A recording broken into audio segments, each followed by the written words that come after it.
is it that keeps moving my chair? Anyway, welcome back. I hope you all had a really good lunch, and I hope that your policy discussions this morning were productive. We're going to begin this session with the last of our short films, Promenade by Alice Nelson. Promenade takes us out of the summit into an atmospheric journey through Edinburgh in a quirky and playful film which explores real life colliding with the unreal. Depending on your perspective, the protagonist might be confused or deluded, or maybe he has access to another vision of life. I'd like to welcome Alice, who joins us today in the gallery. Promenade.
Son?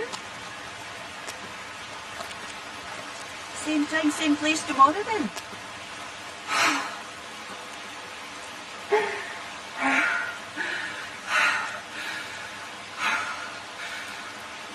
Aye.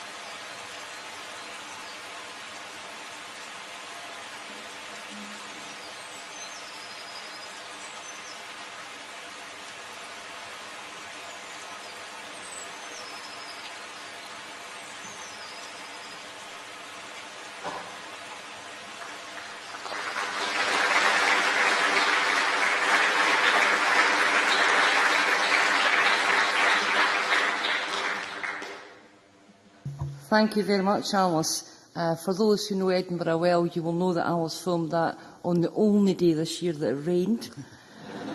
The theme for this afternoon's plenary is skills and technology, skills for the future, for the creative industries and the role of technology. This is perhaps our most eclectic group of contributors, all of whom are connected to technology in very different ways, from the ethical aspects of engineering to the commercial aspects of video gaming, the issues of equality in craft and the sociological impact of technology in our lives. I would like to welcome our first speaker, Professor Moshe Kam, past President of the Institute of Electrical and Electronics Engineers.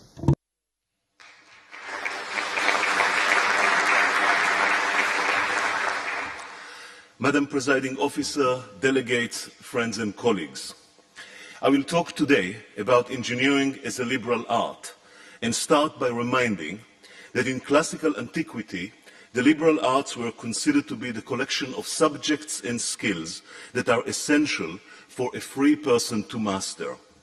This is what one would need to know in order to participate in civic life and in public debate. The aim of the study of the liberal arts was to produce a virtuous, knowledgeable and articulate person.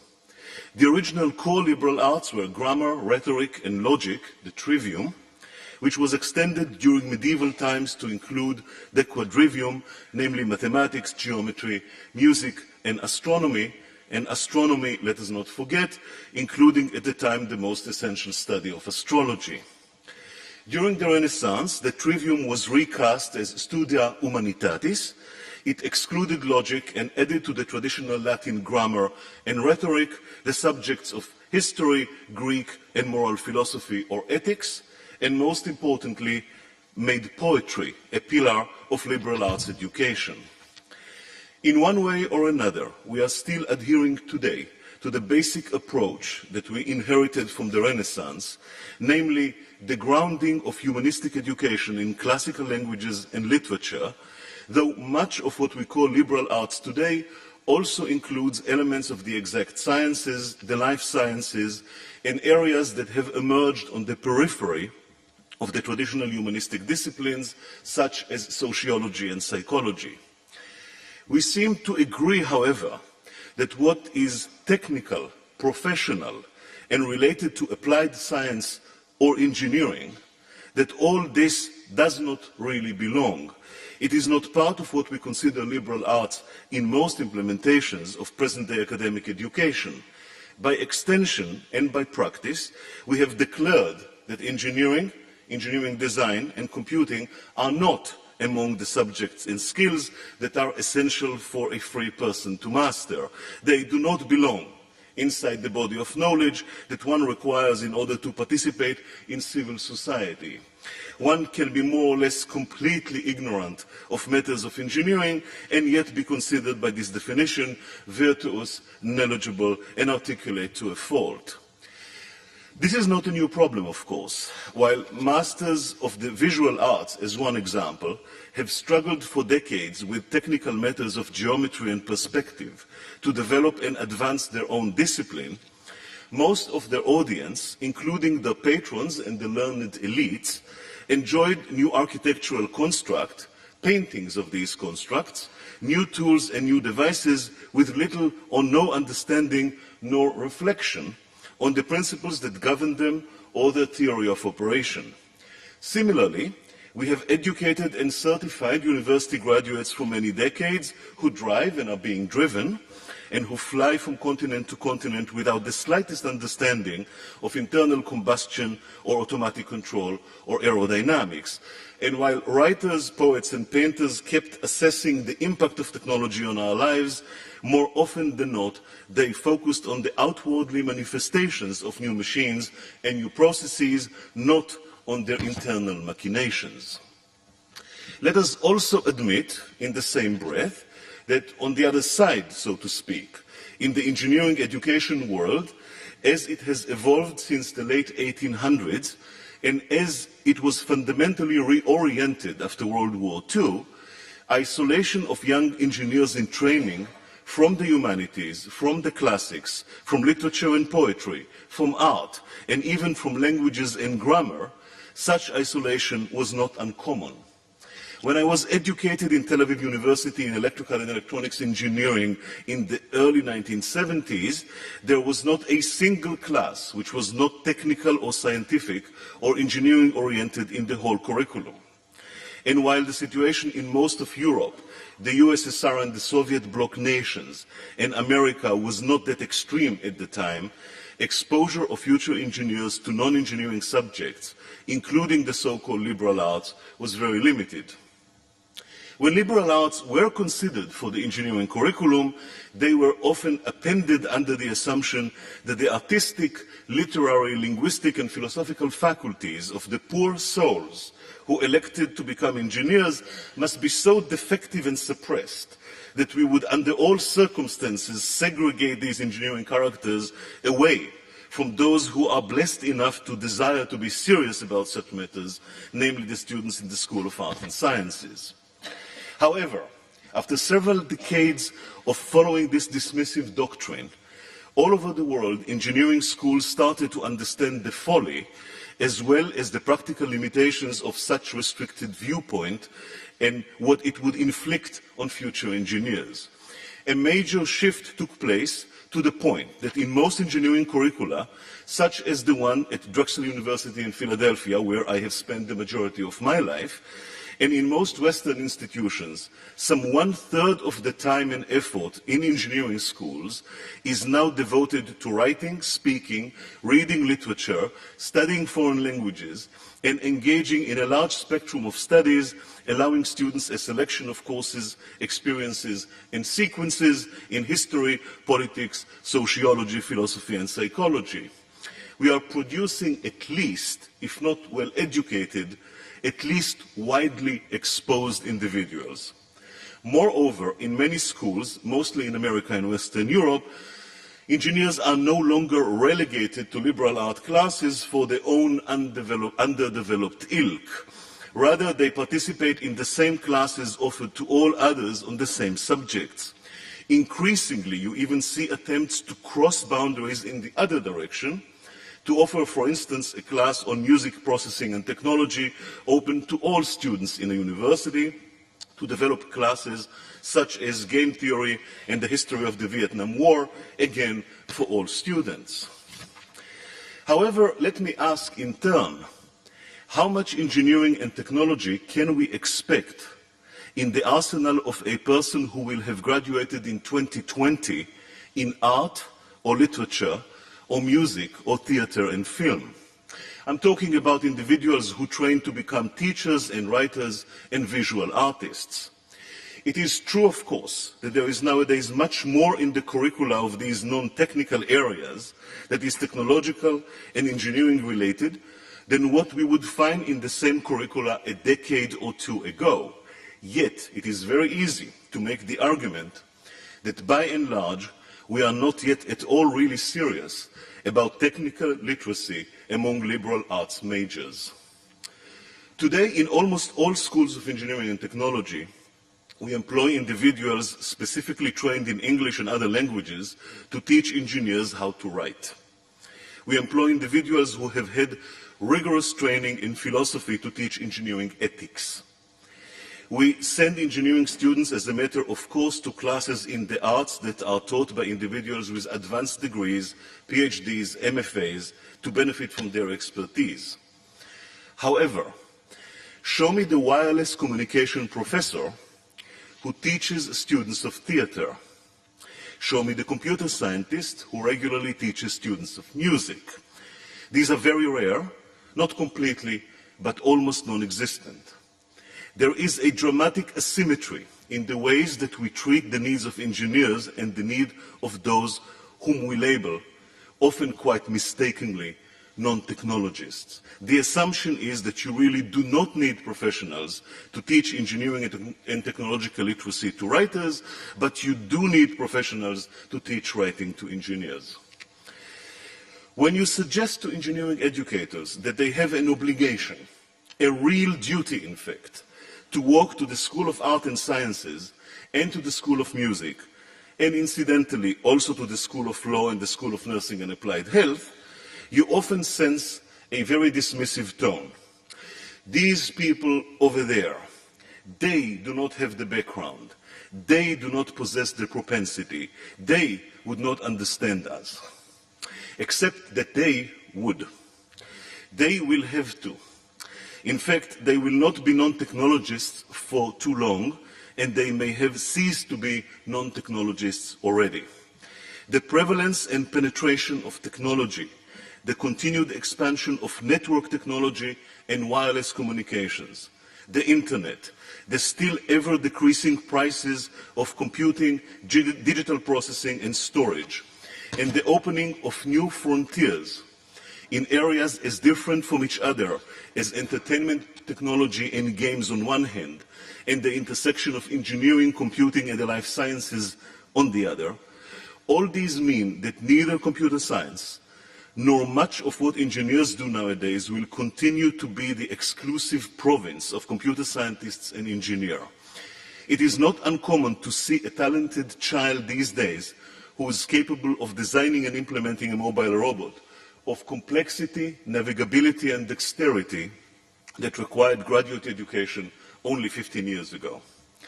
The artists are already programming, and in time they will not only program more, but also develop their own programming languages and computing tools. As we move forward, broadly and expansively, to embrace wearable electronics and implanted electronics and true human-machine communication based on automatically sensed and measured biological signals, the ability to understand technology deeply and the ability to engage in engineering design may define the difference between the citizen of the past and the citizen of the future, between my 85-year-old mother, who still needs some assistance in manipulating electronic mail, and my 21-year-old nephew, a sociology major, who uses a plethora of handheld devices, tablets and forecasting programs to manage and optimize the logistics for youth camps across Canada's 6 time zones. The important caveat is that it is in our hands whether these developments in education and the structure of the academic system will be imposed on us by the demands of the markets, or we will have the courage and wisdom to make them on our own now. We may elect to be dragged into reinventing our system of academic education for engineers and non-engineers alike, step by hesitant step, ineffectively by dribs and drabs, reacting hurriedly to real or perceived crises. Or we can choose to make it happen judiciously by design, under our control to the extent that we can achieve control, using the best of what we know about education and social change, trying to anticipate and test and correct rather than react to pressure. It is hard to believe that in the face of what technology and engineering have wrought in the last 25 years, we will continue to teach technology and engineering conceptually in 2030, the way we have done that in 1950 or even 1980. The same observation goes, perhaps even more so, for the disciplines that have been gathered as of late under the liberal arts label. We engineers we computer scientists believe that our disciplines have indeed become part of the subjects and skills that are indispensable for a free person to master, that they are fundamental to what one needs to know in order to participate in civic life and in public debate, that they are a vital part of must be possessed in order to produce a virtuous, knowledgeable and articulate person. And whereas the original core liberal arts were historically grammar, rhetoric and logic, then to be joined by 4 others, the liberal arts today include technological literacy, engineering design and the fundamentals of computing. Technological literacy for all, engineering design for all and computing for all. Since the emergence of these relatively young disciplines, we, their advocates, practitioners and educators, were not considered part of the liberal arts family. For the progress of our society and for the suitable preparation of the next generation to meet its responsibilities and challenges, respectfully, or perhaps even a little bit disrespectfully, we ask to enter. Thank you.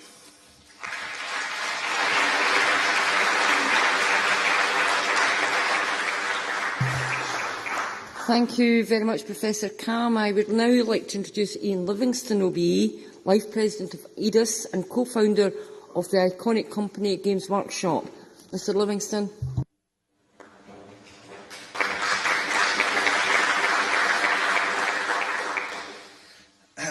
Good afternoon. I'm delighted to be given the opportunity to talk about the rather esoteric world of games and the skills necessary to make those games. Our children are surrounded by computers at school and at home. Theirs is a connected world. They run their social lives through mobile devices, immerse themselves in games, and receive their information via the World Wide Web. Yet against all odds, we have managed to turn so many of them off creating technology through the narrowness of how we teach children about computers, thereby risking creating a generation of digital illiterates and starving our digital industries of the talent they need to thrive. The games business exemplifies a range of industries that require a combination of technical expertise and creative flair, the marriage of art and science. One thing I know from my games industry is the importance of real computer skills. Computing is no longer a marginal skill for experts and geeks. It's the lingua franca of competitive, innovative businesses. The old world was built on knowledge and manual labour. The new world is being built on knowledge and digital labour. But let me tell you a little bit about my world. I come from the analogue world, the Steam age. I started a company in the 1970s called Games Workshop. We launched traditional board games and role-playing games. I was in control of the creative process. I started writing interactive books. Pre-digital, this was the interactive entertainment of the time in the 1980s. I designed my first computer game in 1984, and as chairman of IDOS, launched Lara Croft onto a loving world. The world in which we are now live now is the digital age of games. Hundreds of millions of players are playing games around the world. Angry Birds, I'd like to ask a straw poll, how many people have actually played Angry Birds on their smartphones? I'm counting a number of ministers around the world, that's good to see. So you can understand that games have become part of our culture. It helps define human beings as who we are as human beings. The social impact of games is also tremendous, and the cultural impact as well. It's now a $50 billion a year industry. It's going to rise to $90 billion by 2015. It's moved from a niche to a mainstream market. Children play games. Old people like me still play games. In fact, everybody is playing games. And yet the media has tended to portray the games industry in a negative sense. It talks about 1 or 2 titles that have adult content in it. It doesn't talk about the 95% of games that are family friendly, the fact that everyone's carrying a games device around in their pockets, they're playing games online, they're playing games socially together in the living room, young and old, male and female are playing games together. It doesn't talk about the positives of games, like your problem solving, puzzle solving, intuitive learning, choice and consequence, that games can be used as a training tool. Games can be used as a learning tool to teach mathematics, for example. Games are certainly celebrated now by BAFTA as a creative and art form, and that's really great to see. And of course, the cultural crossover with films, most notably for myself, was that when we licensed the Tomb Raider film, Tomb Raider game as a movie, and employed Angelina Jolie to star as Lara Croft, that was a significant moment in games becoming a true cultural impact on the world. So it's the combination of art and technology of which games are built, and it's not an easy process. There are many, many components to a game, sometimes teams of 200 people required to make a game. And yet one thing that we've been short of in our industry, and not just our industry, is computer programmers. It's not just about games, it's not just about making movies. Computer programs are needed for fighting cybercrime, financial services, making the next Harry Potter movie. Computers touch everything we do in the world today. And it's not just about consumption. It's about empowering creativity. How are we going to allow our new creatives to reach the world via high-speed broadband with their digital content? What's happened quite recently in the UK has come about very successfully.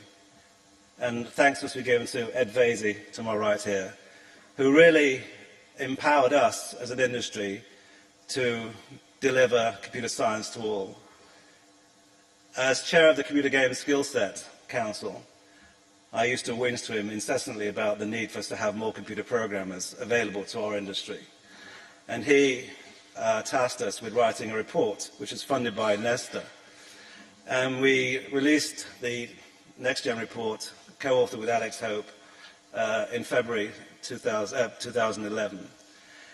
And our main recommendation was to have computer science on the school's national curriculum as an essential discipline. It got some recognition amongst those who wanted to believe, but in the large mainstream culture, it was not accepted as a really necessity until we had help from somebody who I'll mention in a second. So during the process of NextGen, we looked at the whole talent pipeline from universities, the fact that there was a 10% year-on-year drop-off at Cambridge University, for example, of people applying to study computer science. And we found that the problem wasn't the universities. Theirs was just the result of what was happening in schools. Because in ICT, in schools, information and communication technology, something had gone dreadfully wrong over the last 20 years. We were teaching our children not how to create technology, they were just simply passive users of other people's technology. We were teaching them largely office skills. Useful in themselves, Word, PowerPoint and Excel are never going to give any insight how technology is created. We were effectively teaching our children how to read, but not how to write. We were not inspiring them in any way whatsoever to create their own technology. And yet in the 1980s, the BBC Micro was a cornerstone of computing in schools. People were actually creating content. And in the homes, the Sinclair Spectrum was an affordable, programmable computer. So essentially what we found is ICT is not computing. ICT is computer science is what reading is to writing. We're teaching our children how to make applications, but not how to use applications, but not how to make them. And of course, we talk about the STEM agenda, science, technology, engineering, and maths. Our agenda is STEAM, to insert art into that process. So our mantra is computer science is the new Latin. It's the universal language of code because it touches everything in our lives. And games has become a poster child with which we wave the flag about computer science in the national curriculum. So our main recommendation was to bring computer science in the national curriculum as an essential discipline. And we set about forming a broad coalition of some very powerful allies, Facebook, Google, Microsoft. And this was funded by UKI, the Games Trade Association. And this is a campaign that I still co-chair. And we talked as loud as we could for everybody who would listen.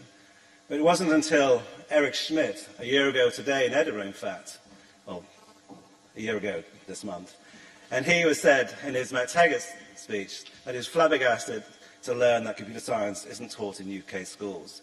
And given our heritage with Alan Turing and Sir Tim Berners-Lee that created the World Wide Web, it seems quite bizarre that this occurrence was happening. Well, if Eric said it, it must be true. And our Prime Minister, a month later, said in Texeti, said, if Eric Schmidt is correct, we're not doing enough to teach the next generation of programmers. And suddenly the door was open. We were heard in government. And Michael Gove, in his BET lecture in January this year, made a speech that could be transformational for the UK in particular, in that he said, the current programme of study for ICT will be disapplied this September and replaced with a curriculum with computer science at its core. And he should be congratulated for this, because this could be a monumental change in enabling our creatives to actually have the skills to make content.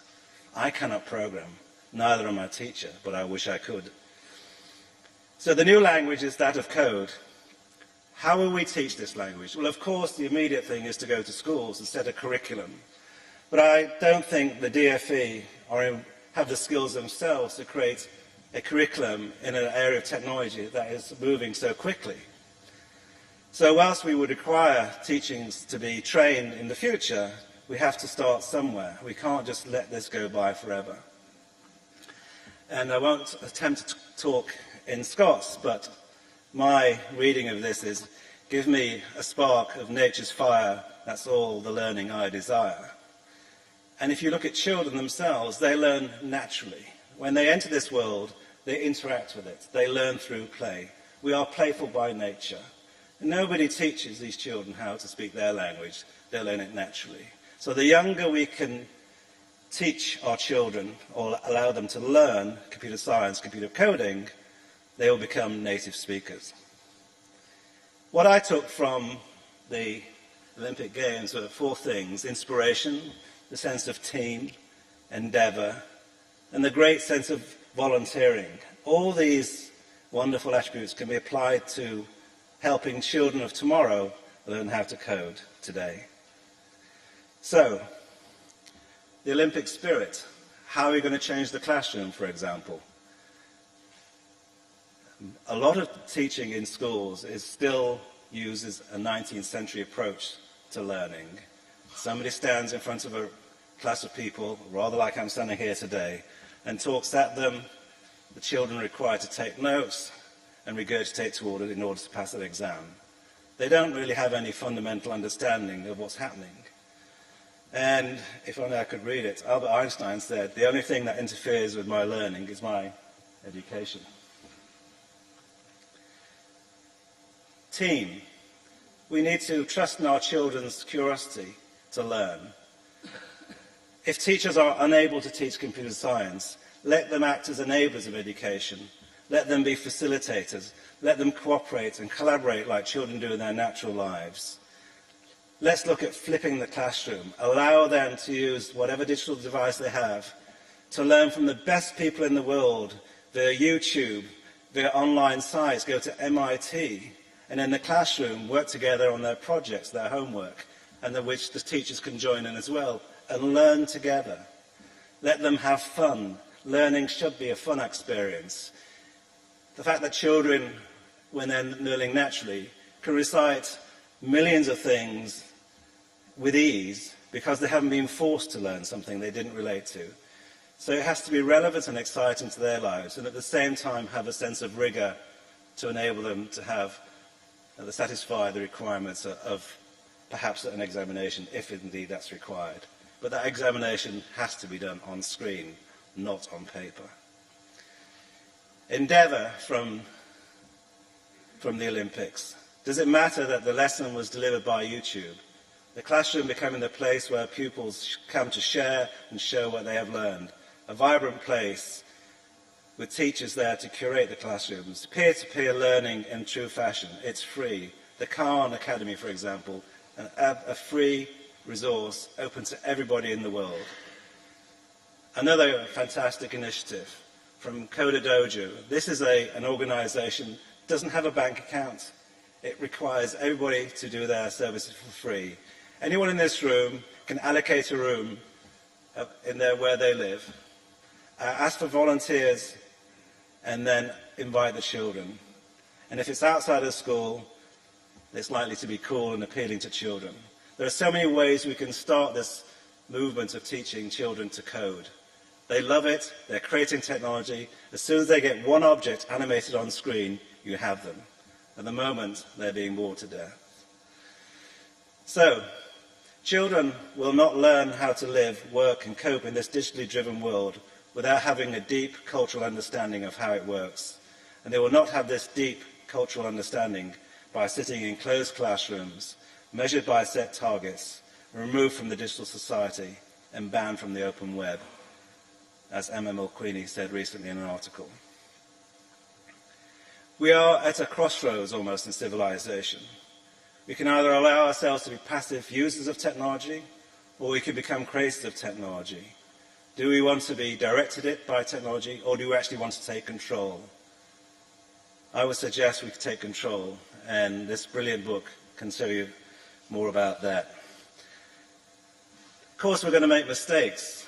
We can't just implement such a radical philosophy without problems, but we have to start somewhere. As Albert Einstein said, a person who has never made a mistake never tried anything new. So if you want to download NextGen report, please go to nesta.org.uk. There's been over 20,000 downloads so far. Because, to my mind, computer science is a vital analytical discipline and a system of logical thinking that is as relevant to the modern world as physics, chemistry and biology. It is essential knowledge for the 21st century. It is the combination of computer programming skills and creativity, rooted in academic values, by which world-changing companies such as Google, Facebook and Twitter were built. The teaching of computer program is vital to empower our naturally creative talent, giving people the skills to build digital content for global audiences. Policymakers who fail to grasp this will ultimately fail their citizens in the connected digital world. will.i.am from Black Eyed Peas recently announced that coding is cool and that he's going to go back to school. I think we should all join him. Thank you very much.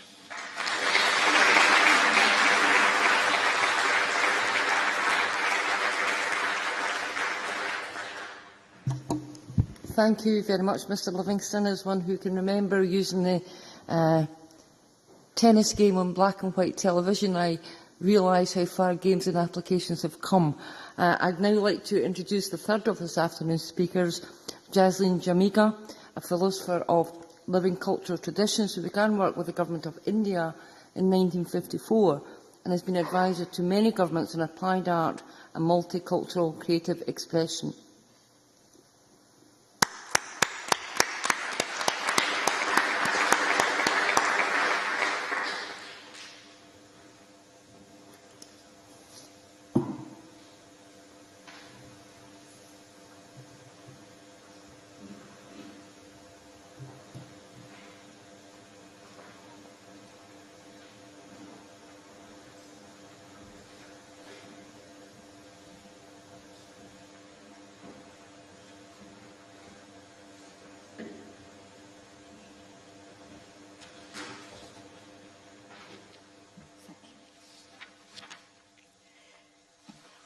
Madam President,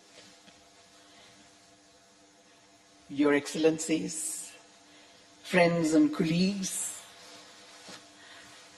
I feel privileged to have this opportunity to represent, I think, the largest number of creative persons in the world who are closely linked with their cultural traditions, where the skill of the hands, the perception of the mind, and a vision of honed aesthetics creates objects of beauty that are an integral part of our life, which we use every day in all parts of the world.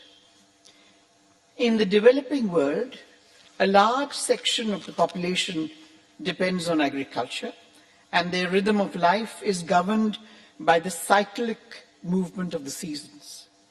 They are deeply rooted in tradition, and they function as a cohesive community. And that's the word which we must not forget, a cohesive community.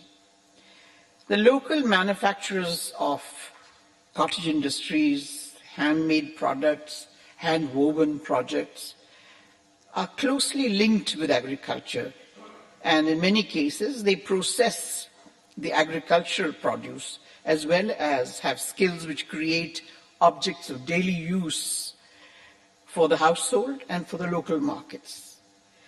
This is a sector which provides subsidiary income and a means for access to income at difficult times of drought and of crop failure. The products created by them are also creative expressions of the community to celebrate the rites of passage, as well as the festivals that mark the solar rhythm which govern our lives. It is estimated that this sector employs approximately 1 billion people in the world today. India alone approximately has 40 million who are skilled and contribute to this sector. According to the International Labour Organization, the world faces a global challenge today of unemployment. Of the total population of the world, 3 million are employed, while 2.5 million are unemployed. It's a problem that all nations are facing today. It is estimated that with large numbers entering the employment market, there is an urgent need to create 600 million jobs. In the global economic crisis, it's the industrial sector which has been the hardest hit, and one asks the question, how will we face this challenge? How will we meet these requirements? The planners fail to see that in traditional societies, especially in South Asia and Southeast Asia, the largest number of persons employed in manufacturing are in the non-formal cottage industry sector. This sector has a rich repertoire of skills, of creative expressions, which have a ready market locally as well as all over the world. Both of these markets are growing. It is this sector that answers the need of the hour, meets the challenges of today. It uses local resources, does not pollute the environment, is eco-friendly, and it makes limited demands of the scarce energy resources. It also makes less demand on the supportive and fiscal structures of the government. Crafts are an expression of our heritage and enrich the community as they express the subtle attitude of the mind, beliefs, refined physical habits, and a sensitivity to our needs. It is this knowledge which is handed down from generation to generation through practice and the absorption of tradition. Every generation faces new challenges, but the valuable experience of the past through its tales, parables, proverbs, epics, songs, their rhythm in their life, and their lively imagination give birth to and serve to fertilize the growing minds, yielding an immeasurable wealth. I saw a living example of it when I joined the celebration of 1000th anniversary of the greatest epic, Manas, in Kyrgyzstan. It was an amazing experience. It was a township created of yortas, exquisitely made as an expression of the Kyrgyz people. The all-night recitation of this extraordinary epic, Manas, by the young and the old singers absorbed the audience. It was an extraordinary case of a people and their way of life, which they shared with ease and transported us to another world.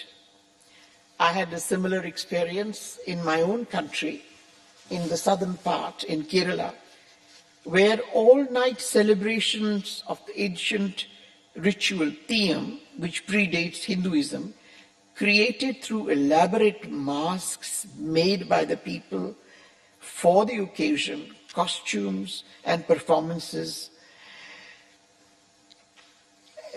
created and carried us into an atmosphere which was belonging to another world altogether. It transcended now and today into yesterday and tomorrow. It is this which we call living cultural heritage, for they fulfill our needs, which are born out of our geoclimatic situation, our socio-cultural conditions, and the economic needs of the time. It is this living culture that enriches our knowledge base and adds multiple dimensions to the rather stereotypical education given to us, irrespective of our needs, our environment, our social structure, or our recognition of the concept of individuality. Let me pause for a moment and give you an example of the strength of these skills, nurtured by the creativity and the resilience of a people, as expressed by the war carpets of Afghanistan. Afghanistan had been devastated by the Soviet Union's invasion, followed by the Allied forces. It is a nation that has faced the impact of the global war, of economic suppression, of many forms of persecution, and a complete political meltdown. In the middle of all this, the craftsperson has found expression and given birth to a new creative form, the war carpet, which has taken the instruments of war and created a work of art. Look at this sophisticated carpet, which, when you look at it, first impression that I got, that it was the old elephant's foot design, which is very popular in the area. But later I discovered, no, it's a juxtaposition of military tanks. And the yellow flower which is blooming is a burst of the shell. The prayer carpet, composed of myriads of planes covering the surface as carpet bombers, as you can see in the detail.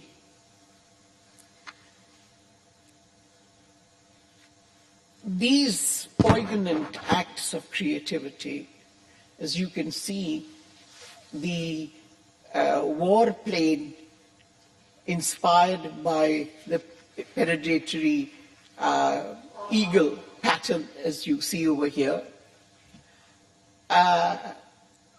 These are an expression of their creativity, transforming their experience, and yet the hope for life has not died. It's there, as you can see, in the tree of life, which blossoms in between the wings of destruction, and the flying eagles, which get their natural form in the pattern that you see over here. In the past, one wonders, was it this creative ability that Plato identified with the capacity for immediate and instinctive discernment, which recognized the quality of recollectedness and detachment, a capacity for stillness of mind and body? The Hindu mind in the ancient Vedic times regarded culture as a balanced view of life, where real and false values were not confused. There was in the past no difference between fine arts and the crafts. They were an expression of the rich background. The ideal of the aesthetic began to take shape very early. Sensibility was called for as a basic requisite for aesthetic experience. the person of taste, was rated as equally gifted with the same sensibility as the person who created. So appreciation was, in a sense, on par with creation, because it was felt that a person of sensibility participated with almost the same excitement and exhilaration when he or she appreciates as when he or she creates with their own hands. Tools were an extension of the hand to reach beyond the range of human limitations. The mastery of handling tools, shaping materials, which brought out the very best quality, was their strength. In the mastery of the rhythm of the work lay their strength. Our biorhythms governed our movement, our speech, our daily work, and there was a consonance in the rhythm. Every creative act has a rhythm, be it music, dance, building, painting, or creating objects of everyday life. The resonance of the shuttle sings to our mind, and we weave as we spin the wheel and throw a pot, as we rhythmically beat the hammer on the metal, creating the form and beating its own symphony.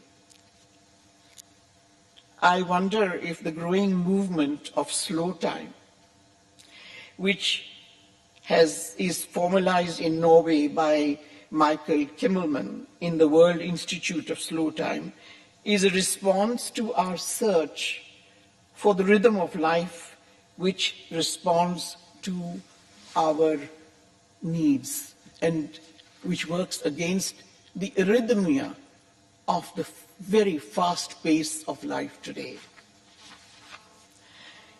We in India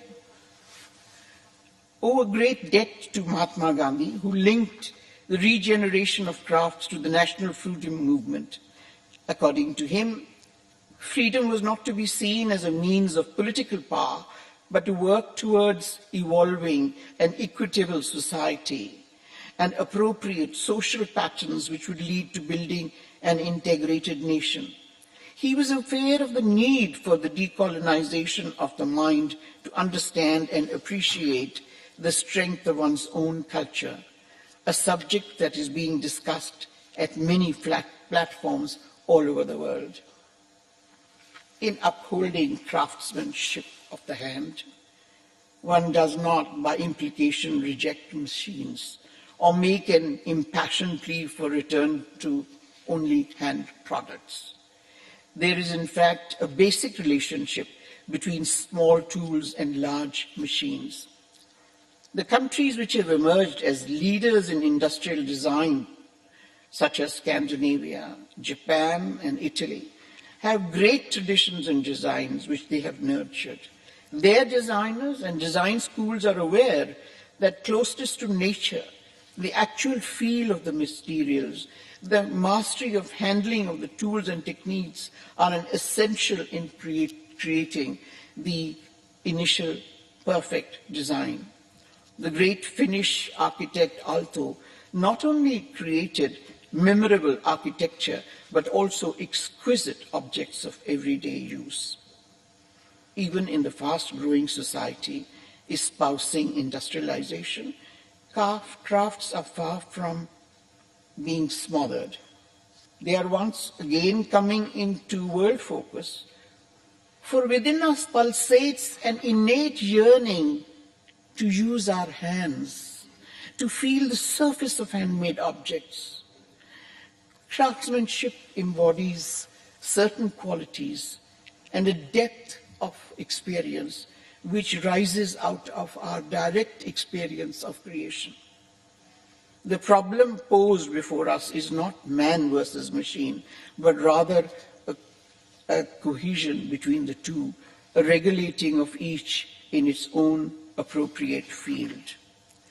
Today, we are reaping the benefits of the advance of technology, which has given us easy access to the world. We are able to communicate with ease and share our ideas. It has brought us closer together. This has created a greater awareness of different cultures, different ways of life, and a curiosity and a desire for sharing. This has resulted in greater respect for each other and the way of life of other cultures and traditions, and therefore their expressions through the creative work of the hand. The creative activity of different traditions opens new avenues, and it has given the local craftsperson the ability to reach out to the world. Aminata Traore, my beloved friend from Mali, and her talented colleagues participate in a dialogue with jewelry makers from all over the globe on Skype. Jamil, from a family of block printers of ajrak made from vegetable dyes in the isolated desert of Kutch, a tradition which goes back to over 1,000 years, waits for the electric current which comes only for 3 hours in the desert village during the day, to open his computer and get onto the email to communicate with his friend who lives on the outskirts of London and who has learned these traditions from him. And let me tell you that there is a network of the World Crafts Council which links organizations from all over the world. They will be meeting in Chennai, Tamil Nadu, in October this year, and it brings together practitioners of crafts, writers, organizers, philosophers from the world, and they will reiterate that this is a vibrant sector which employs over 1 billion people in the world. And it is possible that this possibility of providing income to people in dispersed areas and regions which have very little access to resources which we take so much for granted in our lives. And this is continuing, which needs to be nurtured. Today, a galaxy of representatives of different countries, cultural representatives, artists, thinkers, are gathered together to address the role of culture in facing global challenges. And I would like to reach out to all of you to recognize the importance of this sector, which not only addresses our economic problems, but which provides a new format for our educational system to tap available skills and to hone them and develop them, evolve them with the new tools which has been created. These skills are cohesive of a community, an expression of their identity, their ethos, and our distinctive creative expression. Thank you and namaskar.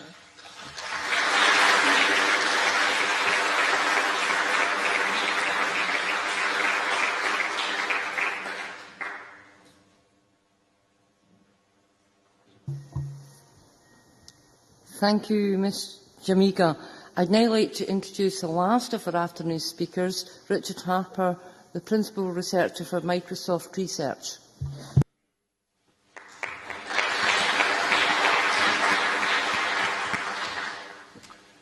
Good afternoon, and it's my pleasure to be here to speak. I have the curious job of trying to bring these three speeches together, and they're each, I thought, excellent, articulate, going across a huge range of topics, from the idea of liberal arts, from Plato, through to teaching kids to be gainful in the classroom and to break through the shackles of the teacher, and then to ask us too, what are the things we're wanting culture to be, to support? Things of the hand, things of the mind? Is a keyboard the vehicle, the instrument of the 21st century craft? Perhaps. So what I'm going to try and do is go through a little dialogue. I'm going to try and be quick. I've got a very trivial example, and I'm going to ask questions about what are the ideas that cohere us around the substance of what culture might be in technology. So, I have a little bit of housework to do. First, I must say I'm not representing my company. I'm representing a curmudgeonly, middle-aged professor who works for a company. Nevertheless, my views are discourses that I undertake with my colleagues. My colleagues are passionately supportive of what Ian's been doing, for example, as they are equally passionately supportive of what Moshe's been doing. But please, don't quote Microsoft, quote me. So, yesterday, we were presented with a very evocative, rich claim that to be is not to labour, to be is to celebrate culture, to be is to go to the theatre. This kind of concept of culture, in my view, hypostasizes a certain type of culture. I entirely agree that culture represented in the theatre, represented in by Philharmonia symphonies, is high art, is high culture, but it's a kind of narrow view of what culture might be. Other sorts of things might also be included as culture, and unless we address those, we might slip, we might miss something. In the audience, although I haven't met him, is, I believe, a sociologist, an American sociologist called Richard Sennett. And his argument, he's in various books, has been that over the years, the culture of the individual has altered.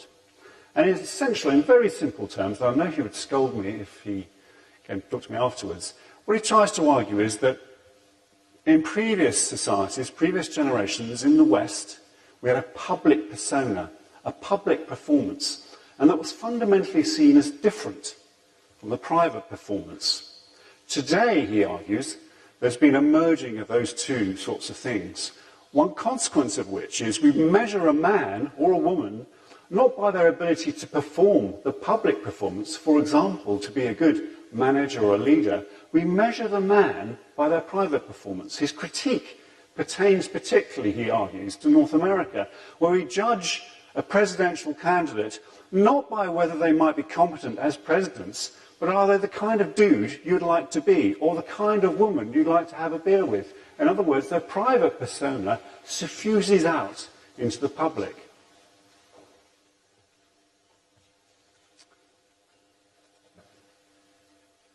Now, he says it's just a shift of culture, a shift of pattern. But you could argue that some of the technologies that we have at hand are pushing along that shift, casting us in a certain kinds of ways, allowing us, for example, to see the intimate self in the public space. And what I want to progress to is a suggestion that when we think of ourselves, when we think of what we might be, when we think of our culture, we might be bundling up that in terms of representations which are elided from somewhere else, from what computers might do for you. One of the things that Moshe was arguing was that we need disciplinary training from the liberal arts as well as computer science, from engineering and design. What I'm wanting to suggest now is that some of the ideas that merge those various disciplines might be rather awkward and difficult and might be having bad consequences for us. Let me think about this particular suggestion. The idea that computers are a mirror of ourselves. It seems an obvious idea. It's that, for example, we have various technologists who imagine that the world, or the brain, is like a system that records. And psychologists have a similar notion of qualia, that inside the head, one has a system that records and motivates and tracks all the things that you want to do. Now, this is an old idea, one that has lots of provenance. Out there is reflected with what's in here. So here's a quote from Shakespeare. Here, man's ability to effectively mirror what's outside is mocked by the gods. This is what's meant by that particular phrase, by Bacon. The mirror and the soul, wherein the beams of the things should reflect according to their true essence. Now, This idea of qualia has all sorts of consequences. In computer science, many people believe that you can engineer systems that trap the qualia, where various variable computing and things like that, which enable you to constitute an inner self. I'm not so sure. I'm thinking perhaps we ought to be a bit more careful about that. Some of the people I'm thinking of here are represented in the top and the bottom. Now, let me kind of in an elliptical way get to this particular point I'm wanting to make. In communications engineering and computer science, one of the hopes that people have when they engineer systems is that they can solve distance, that they can bring people together perfectly. And when they do that, they do it in a fashion that doesn't necessitate time, so that I can instantly be together. The goal of communications engineering is nowness, is instantness, to devise systems that allow people to be brought together spontaneously and completely. Now, obviously, good examples of that would be, for example, video conferencing systems. But one of the things that we find, one of the things that companies in my business find, Skype, for example, is there's lots of reasons why people can't video conference. They come up with other solutions to allowing instantness, presence. And one of those has to do with, for example, having a digital presence which is continuous and ubiquitous. For example, Facebook. One of the problems you have is to dialogue with yourself, your public self, your private self, think of Senate, on Facebook. You can't do that all the time. So what do? You do status updates. And status updates stand as a representation of you, a proxy for what you might be. Now, that seems fairly prosaic, straightforward, but what does it emphasize? Well, one of the things it does is emphasizes what you just said. Seems obvious. But in research that I've been doing with various PhD students and with English researchers, in fact, one of the things we're finding, particularly amongst students, teenagers, people a little bit older, is that status updates create a kind of burden. A status update represents what you are now, nothing more, nothing in the past, nothing prospectively. You are only what you say next, what's been said next.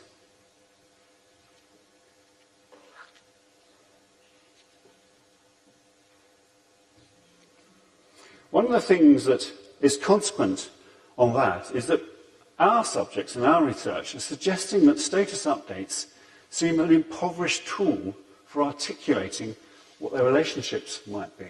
That status updates seem too narrow to allow them to expand the repertoire of who they might be. And yet they find that status updates are the only instrument that they have for managing their relationships.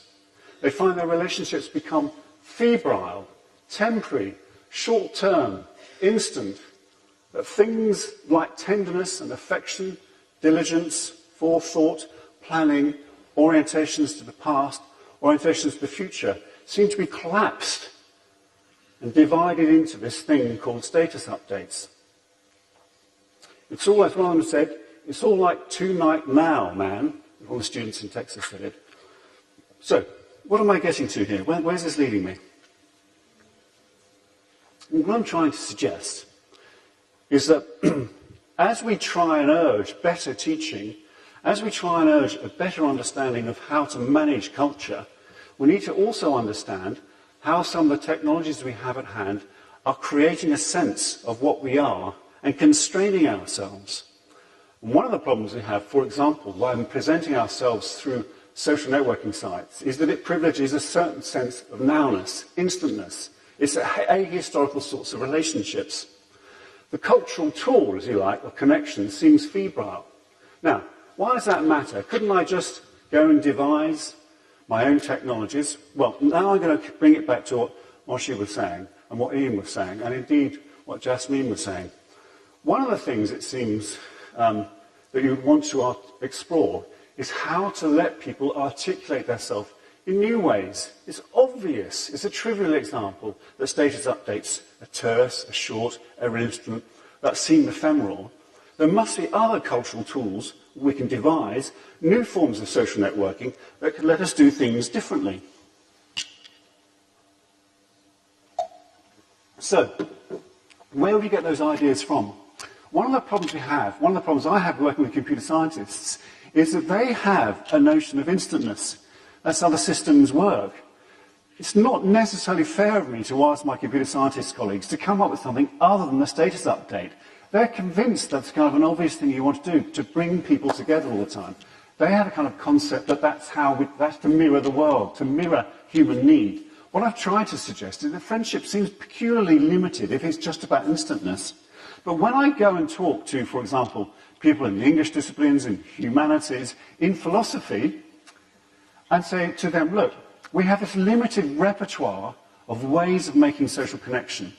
We mirror ourselves in our technologies through, for example, the ways we use status updates, as if that was sufficient to mirror what we want to be. Clearly, it isn't sufficient. But what more can we do? And I ask philosophers, I ask people in, as I said, English studies, elsewhere in the liberal arts, and they won't participate. They won't make suggestions as to how we might re-engineer social networking sites to enable people to articulate themselves in richer ways. They won't answer Richard Sennett's question. It's all very well saying that today we use new technologies to make the private public, and thus we lose something. For example, the importance of public persona. It's all very well to say that if you only have status updates, your friendships are only as long as the last status update. The question is, how do we change it, create new technologies, new solutions? How do we get the kids in Ian's school to come into my research lab and say, look, here's a way we can make social networking sites which allow, for example, stability, which allow, for example, new ways of formulating things, which allow, for example, people to understand what craft might be in new ways, which teach us the obvious truth that North American and British and European kids might think it's cool and sufficient to have a status update, but what does that mean to kids in India? What does it mean in other cultures? What other forms and mechanisms and tools of cultural production can we have for manufacturing and sustaining through computer technologies who we are? Our problem in Microsoft is, and I think it's the same with a lot of my companies that I work with and compete with, is that we need ideas, we need cultural insights to understand how to let what we are as people be richer. And one of the reasons why I was keen to be here is to open up that dialogue. We can teach people to be better computer scientists. We cannot yet get people to teach not just computer scientists, but people in the business of making technologies to offer better ways of crafting who we want to be. Thank you.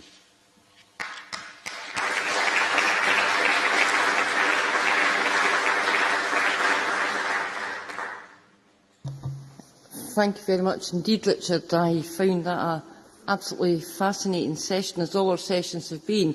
But I'm sure you'd wish to join me in thanking again Moshe Kam, Ian Livingston, Jasleen Jamiga and Richard Harper for a very thought-provoking session.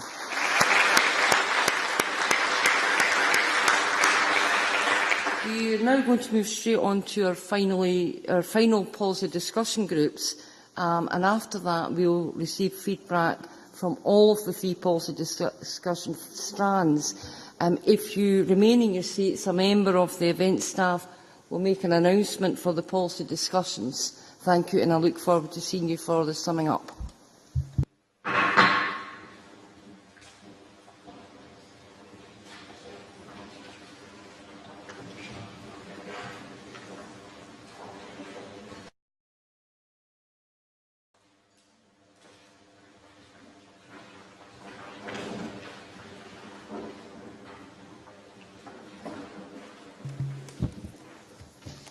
Welcome to the closing commitments and farewells of the Edinburgh International Culture Summit 2012.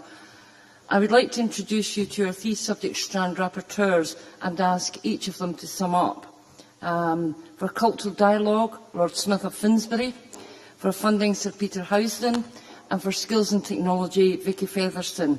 If I could ask Lord Smith of Finsbury, could you please sum up for the Cultural Dialogue strand? Thank you very much. Summing up 4 hours of discussion in 5 minutes, especially when that discussion was so wide-ranging and rich, is going to be difficult, but I will try. The fundamental tension which we identified in the cultural dialogue discussions was between cultural exchange on the one hand that can reflect and respect diversity, can enhance international understanding, and can help us to find our common humanity. And on the other hand, cultural imperialism, showing off on behalf of your own country in an over-controlled and over-controlling way. We saw the solution to this dilemma as being a movement towards long-term sustainable engagement and dialogue rather than seeking to impose culture elsewhere. It was about planting seeds without necessarily knowing what the fruits are going to be. It's about listening, not shouting. It's about removing barriers, about enabling, not directing, and about the importance of the word mutual in the concept of mutual understanding. The answer to all of this, we felt, may lie in allowing and encouraging artists to lead us. Artist-to-artist engagement is especially valuable, and the role of governments, of both culture ministers and finance ministers, is to enable that to happen. Artists, however, should be realistic. They should understand that governments will always, inevitably, want cultural exchange to show off the best of their country. But having understood that, artists can then proceed to use that to break the rules, to find a more sustainable form of engagement on the back of it. The crucial thing is the relationship between the artist and the state. The state must keep away from the artist, but the artist also needs funding and support from the state. That relationship will always be a difficult balance of need and independence. All countries, however, are different, and there will be different levels of prosperity that will mean different approaches to cultural exchange. Diversity of approach can, in fact, be a strength, and cultural collaboration can be a way of enhancing income for arts organisations which don't necessarily have a strong base at home. But there will be losers as well as gainers from globalisation. Inequalities can be intensified by some forms of cultural exchange. We should also remember that there are cultural differences within nations as well as between nations. The example of Tanzania with 130 different ethnic groups, yet succeeding in being a unified entity as a country, was one that was very powerful. We do feel, however, that there is a need for evidence-based research about the impact of cultural engagement. We all in this room know that cultural engagement can work and can be powerful, but we need to be able to demonstrate more clearly than we can yet how and why that happens. One theme that kept on recurring in our discussions was the danger of the destruction of cultural heritage, and a realization that the destruction of that heritage is of heritage that belongs to us all, wherever it happens to be located, and we should all be concerned. However, we also heard powerful examples of how the potential that can come from cultural engagement across boundaries can be huge. We heard about how countries that had formerly been at war with each other in the Balkans are now sitting down together to talk about cultural collaboration. And we heard the role that the British Council played in the 10 years leading up to the Northern Ireland peace process, encouraging cultural understanding on both sides of the Northern Ireland borders. The reason, perhaps, why this can be so powerful is encapsulated in what both Harris and Amir had to say to us in our first plenary session. Because culture helps us to understand ourselves, to help us to question and make sense of what is happening around us. And at a time of bombing or intifada or struggle or tension, people turn to culture in order to help them to understand. And when cultural engagement takes place across boundaries, whatever and wherever those boundaries may be, and when it happens in the most positive kind of way, where it's genuine engagement, then it can indeed be transformational.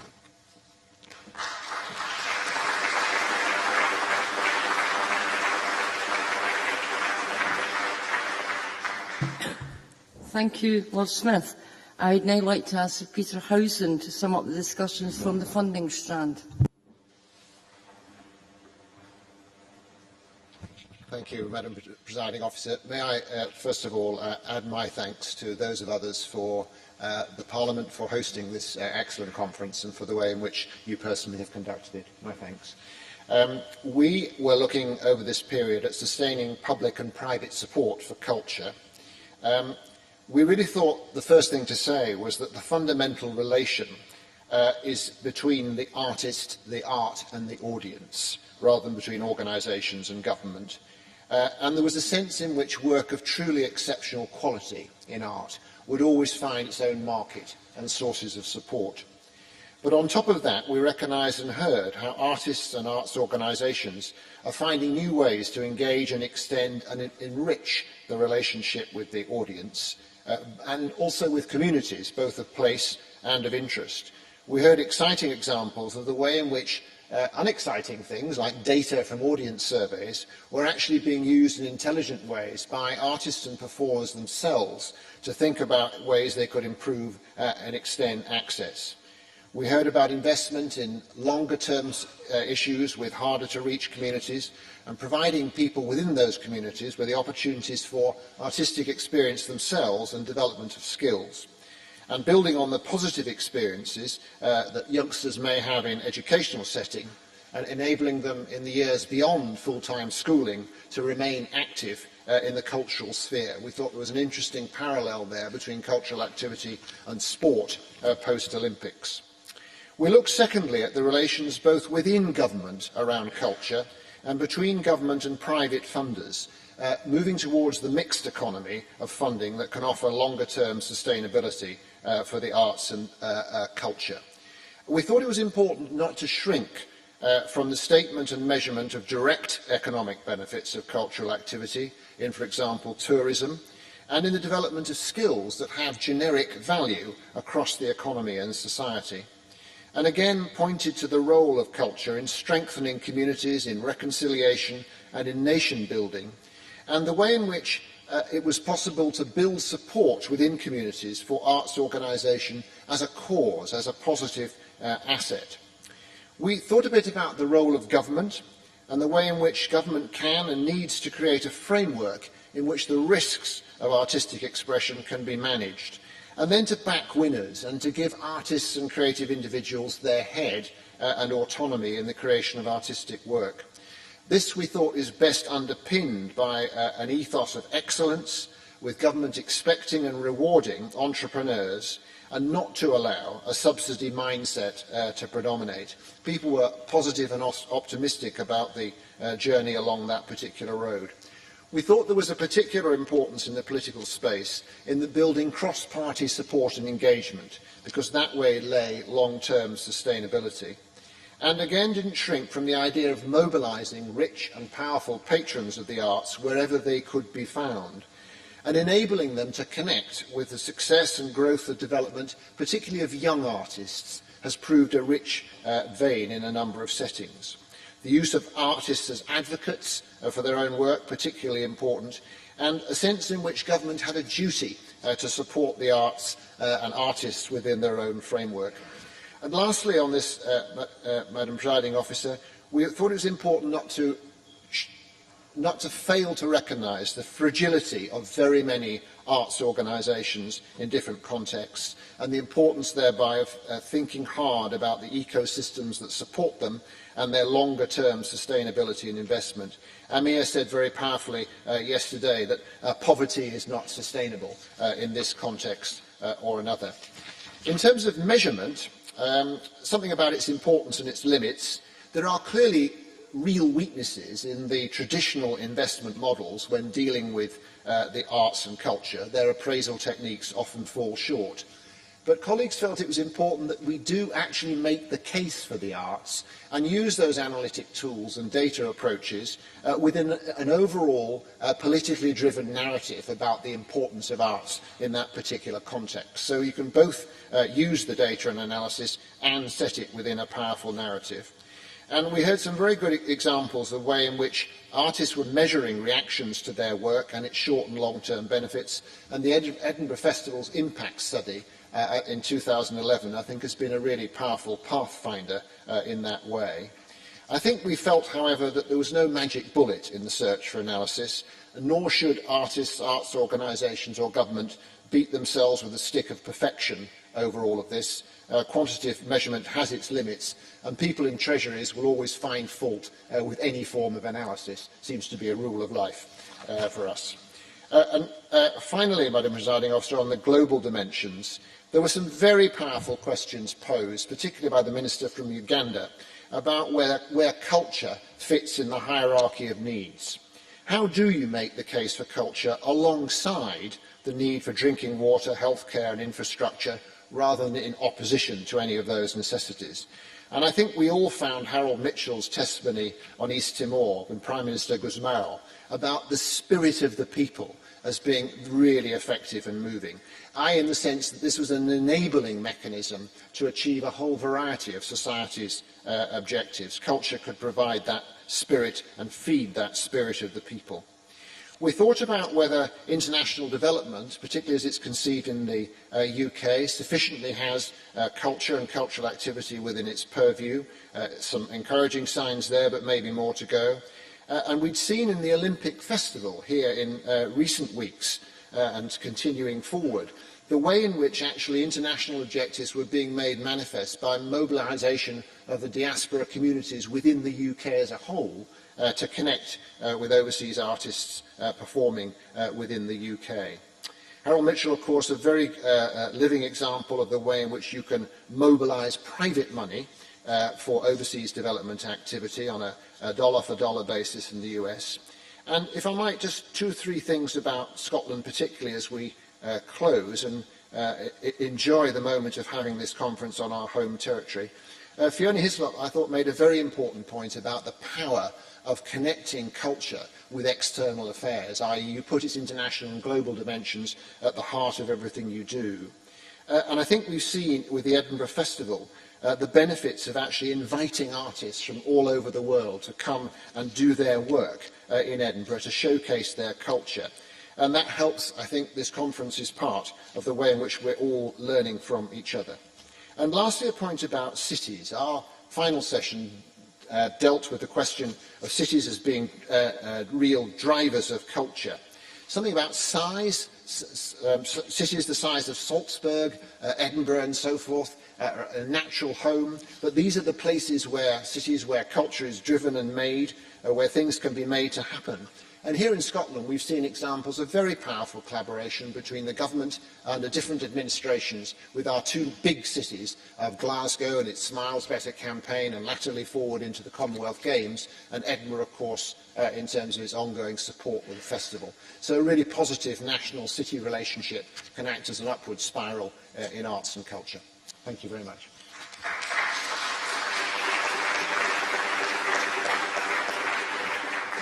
And finally, can I ask Vicky Featherstone to sum up for us on behalf of the Skills and Technology strand? Firstly, I'd like to say thank you to the chairs for leading us so well in our sessions, and to everyone who contributed to what were very stimulating and dynamic discussions on the issues around skills and technology.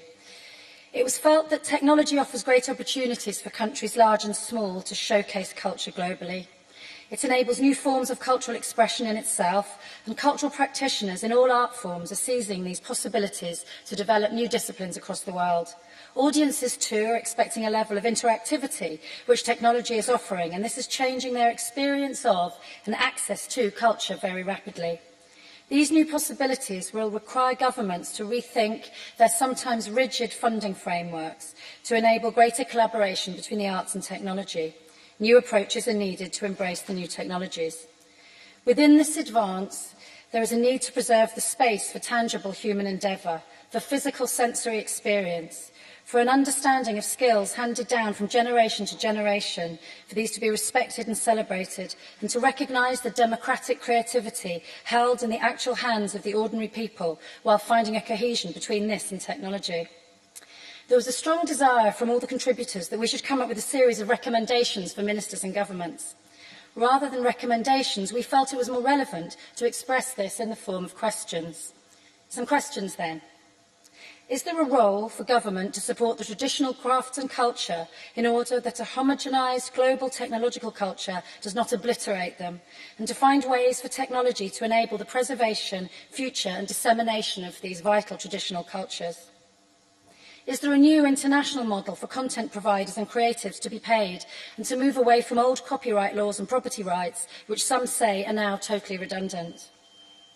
How can the digital divide between developing countries and developed countries be reduced? Can something be done to enable us to move off in different directions, as it is impossible for them to catch up? We can think of new models that are distributed and local and learn from the mistakes of the Western world. Are governments in smaller countries marginalised by technology, and do larger governments, or even the great technology giants, have a duty to support development in these areas? Does the fast pace of technology and the size and innovation of the leading companies, which are creating policy themselves and are beyond national control, require a global governmental approach rather than an individual governmental one? Governments are exploiting the opportunities of technology to broaden the availability of culture. The EU are doing this with Creative Europe and information sharing with Europeana website. Is there a global version of this ambition and communication, a scaling up to remember the interest and importance of all the other countries in this? Should governments try to manage the complexity of the emerging market, or is it too dynamic and should governments just let it be? How can we rethink conventional education systems around development and the teaching of technology in schools and further education in order to provide tools for creation and participation in this area for the future? We are teaching our children to read, not write. Is there a failure to support the necessary infrastructure at a fast enough pace to monopolise on technical advances? There has been a paradigm shift from changes in communication technology. This shift is extremely disruptive and is changing the way society is organised. Do governments feel an anxiety due to a loss of control in technology? What new ways can governments find to support innovation in the development of technologies, tax credits, technology grants, curriculum change? Should governments try to understand the complex web behind the monetisation of free content so as not to be threatened by it? There has been a strong desire in our sessions for us to find a way to continue what we have started at this gathering and begin to turn some of these ideas into concrete action. Thank you.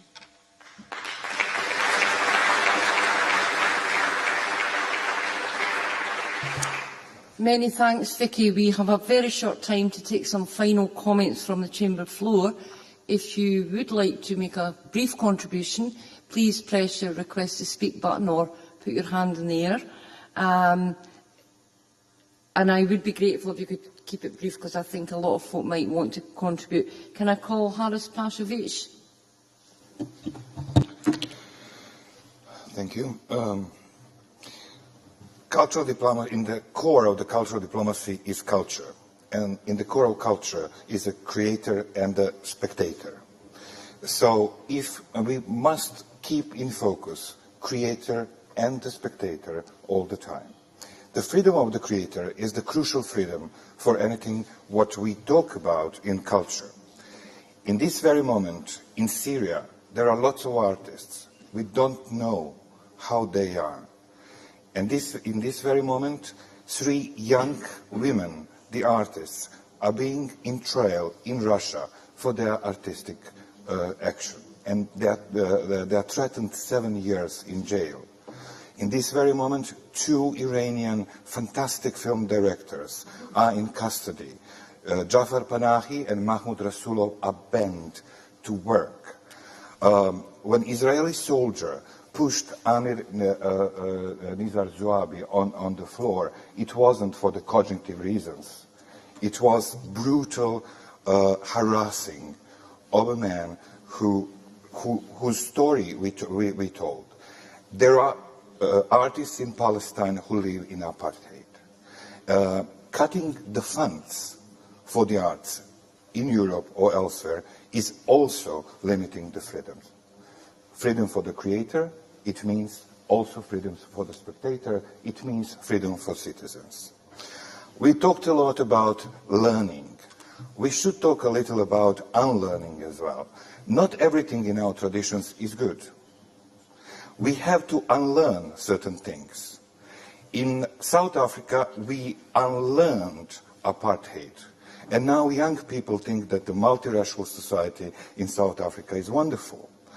My friend has a daughter, 10 years old, in Belfast. And she thinks that that's wonderful in normal world with the heterosexuals and the gays. 10 years ago, that would be unheard of.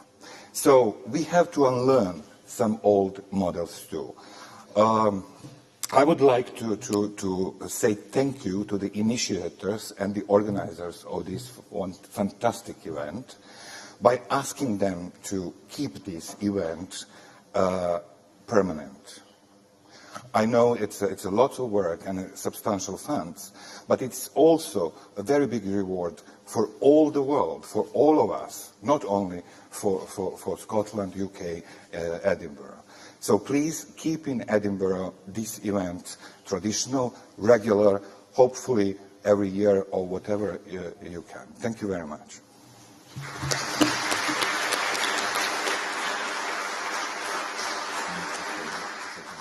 Mr. Paul Mashitili. Thank you very much, Presiding Officer. I'm happy with all the reports. I just want to once again stress the issue of training, skills development and training. As I said, it is not just about technology. We need to invest in the arts in various ways. Of course, we must accept that in the situation where we are now, technology is very important.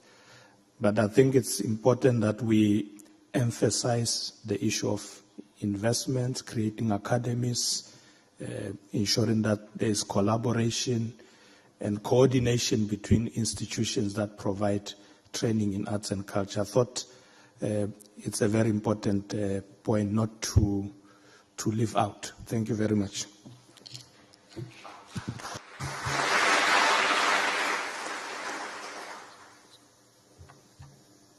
Professor Ephraim Kanite. No, he's just taking his button off. Yeah, well, thank you very much, Presiding Officer.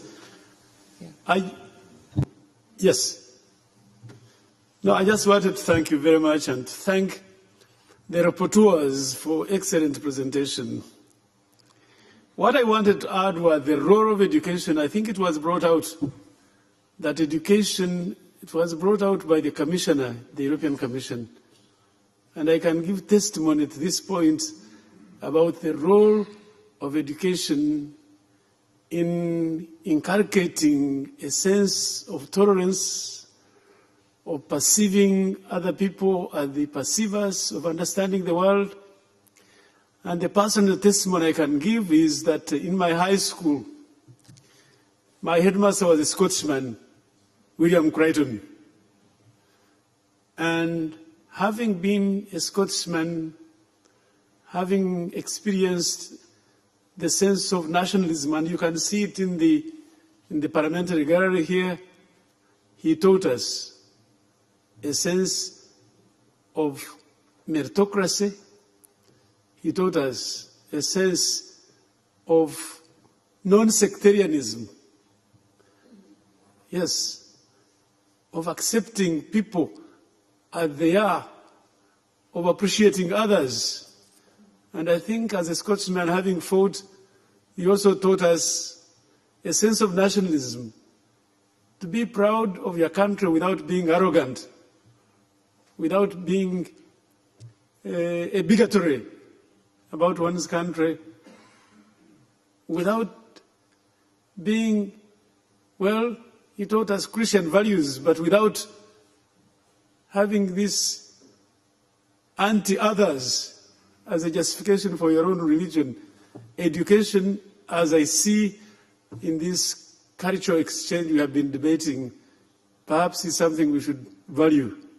I wish there could be more of this engagement, international education exchanges that bring the world to understand, to appreciate each other.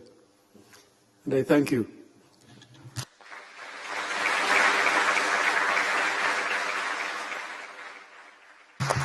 Many thanks, Professor Ephraim Kamuntu, Cabinet Minister for Tourism, Wildlife and Heritage of Uganda. Thank you all for your very valuable contributions. If I could ask the rapporteurs to make their way back to their seats, that would be helpful.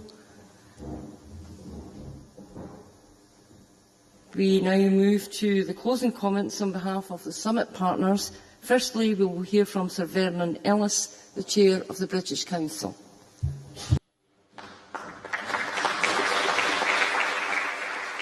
Madam Presiding Officer, thank you very much. Actually, I'm introduced as Chair of the British Council. I wear several hats. I chair several arts organisations. I'm a businessman. I host lots of concerts at home, so I'm a promoter of music, and I'm a donor to the arts. And I mention that only because this conference has actually engaged all those hats, and it's been fascinating in the way it's done. Well, what a fascinating and stimulating 1.5 days. I think it's been very worthwhile. To make it even more worthwhile, I think there's some things we can do, and I'll come back to that. Meanwhile, I think most of us seem to be very pleased with this summit, even though, of course, we've only scratched the surface of what's some very complex and wide-ranging issues. And of course, I'm sure that all of us have some ideas about how to make something that was very good even better. And we should think about that too. I remember very well a meeting in Fiona Hislop's office a year ago, actually, at the time of the festival, with Martin Davidson, the Chief Executive of the British Council, and Jonathan Mills to discuss his idea for this conference. And it was Jonathan's idea. Jonathan, I think, is a genius because he comes up with these ideas which, once you've done them, seem obvious and natural, but they're not. And it's him who sometimes comes up with these ideas, and that is genius. So thank you, Jonathan. But anyway, I was rather excited by the prospect, and I think that not only was it an exciting prospect, but there was always great pleasure in seeing an idea come to fruition. So thank you, everyone. We've thanked all the sponsors many times, and I'd like to do it again because they've all contributed much to this. It's been real teamwork. And there's been some great speeches. They've been mentioned, the ones from Amir, from Harris, from Sarajevo, from Prime Minister Guzmão, and also Harold Mitchell himself, a role model, I think.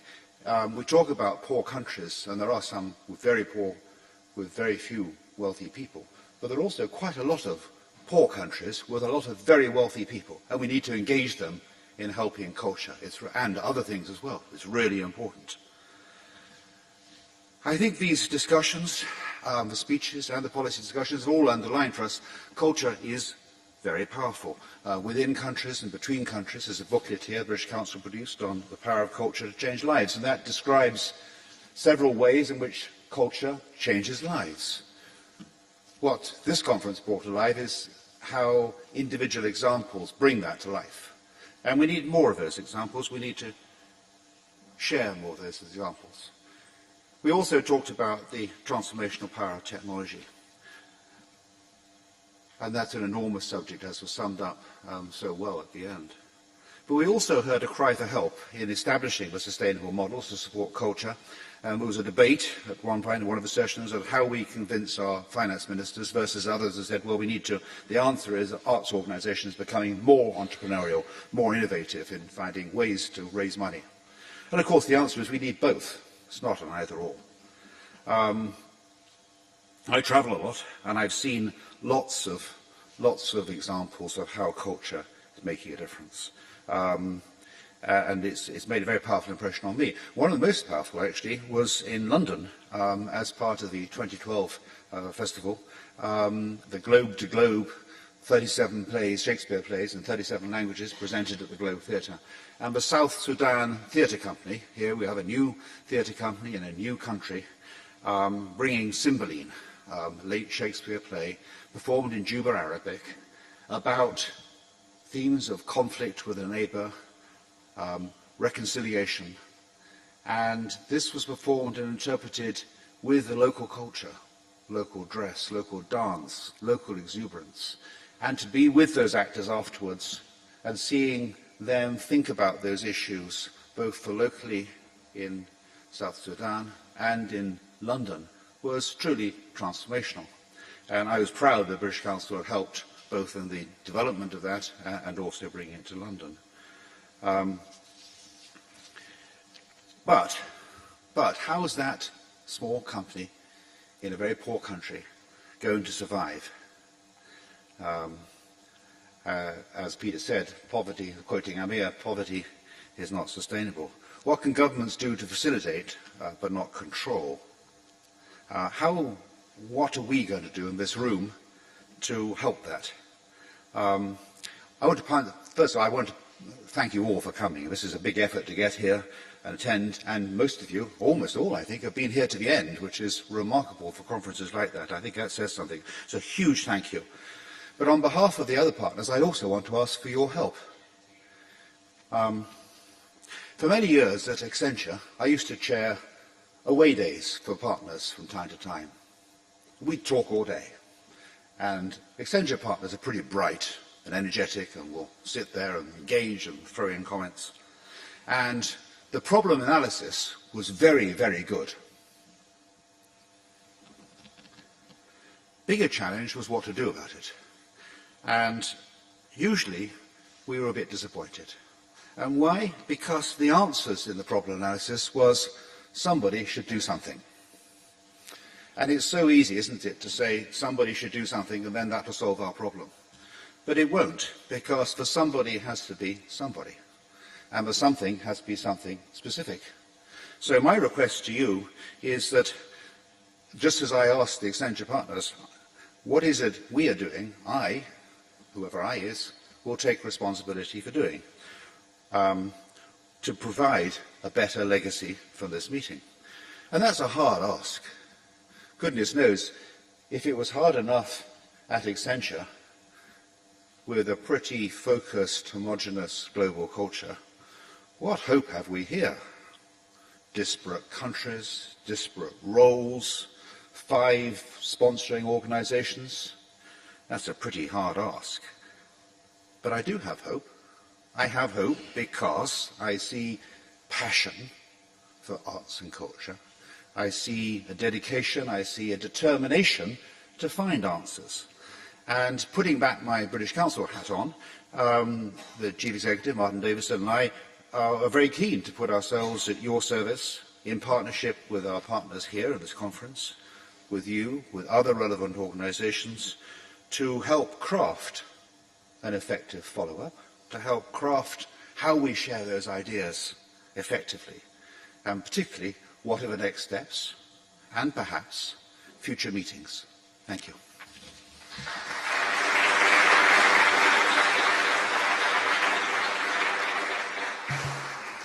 Thank you, Sir Vernon. I would now like to welcome Director and Chief Executive of the Edinburgh International Festival, Jonathan Mills. Thank you. Presiding Officer, may I first commend the dignified role that you have played in being an anchor, a very dignified anchor for this summit. Thank you so very much.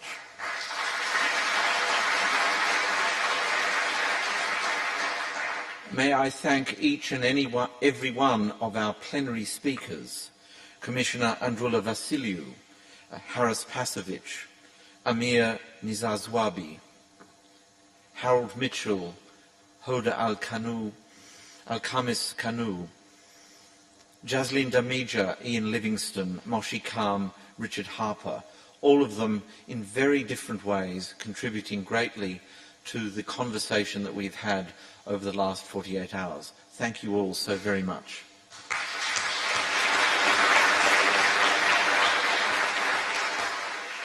May I also pay tribute to the chairs of the various policy sessions who have kept this conversation as lively and as engaged as it has been.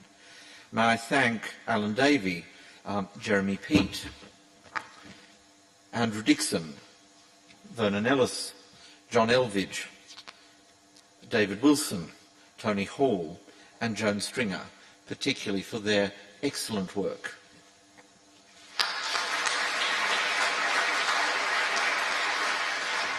The most difficult task of a short, succinct summit like this is surely the summary of the diverse conversations that we've had. And probably it was the short straw, but it was an absolutely expert straw that was drawn by Martin Davidson and Vicky Featherstone, by Ruth Mackenzie and Sir Peter Housden, and by Chris Smith and Shona Reid. Thank you all so very much.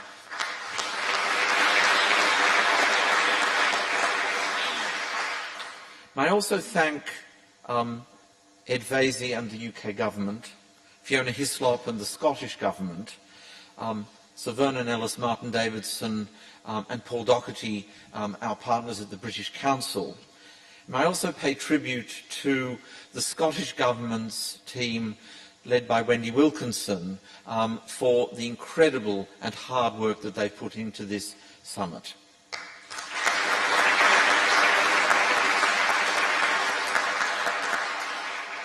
Can I also pay tribute to my staff at the Edinburgh International Festival, and particularly Joanna Baker and Sarah Loveday, for their wonderful work in ensuring that all of the details of this summit were very beautifully fine-tuned. Thank you, Sarah. Thank you, Joanna.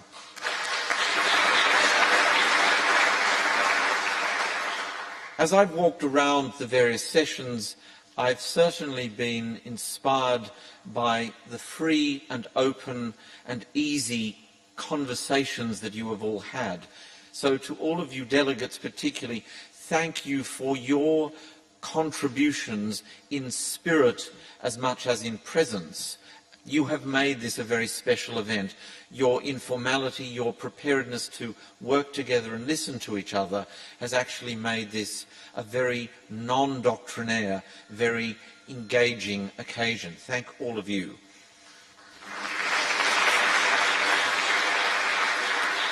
And if it is the case that you have enjoyed this event, I hope that you will continue to enjoy your time here in Edinburgh.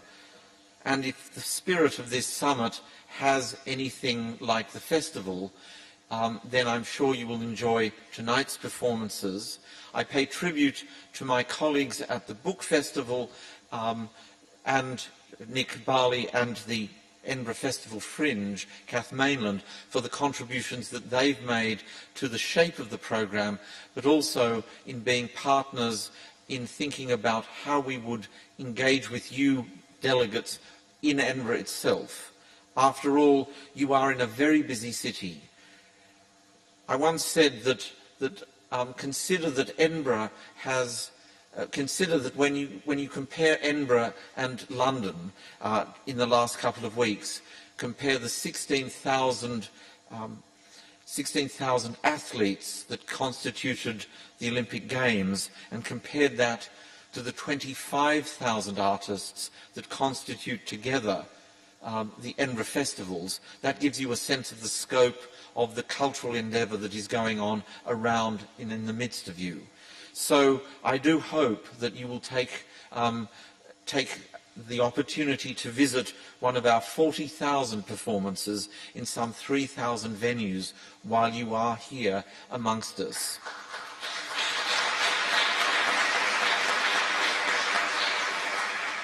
I've learned a great deal from the comments and observations of all of the sessions I participated in. But most particularly, I take away from this summit a sense in which, to quote Henry Kissinger, if the purpose of diplomacy is to enlarge confidence between nations, then surely cultural diplomacy is the place to start first of all. There is no better way of increasing confidence than the knowledge we learn from each other through each other's cultures. It is intimate and it is infinite. I hope you've enjoyed this summit as much as I have. Thank you so much for your participation.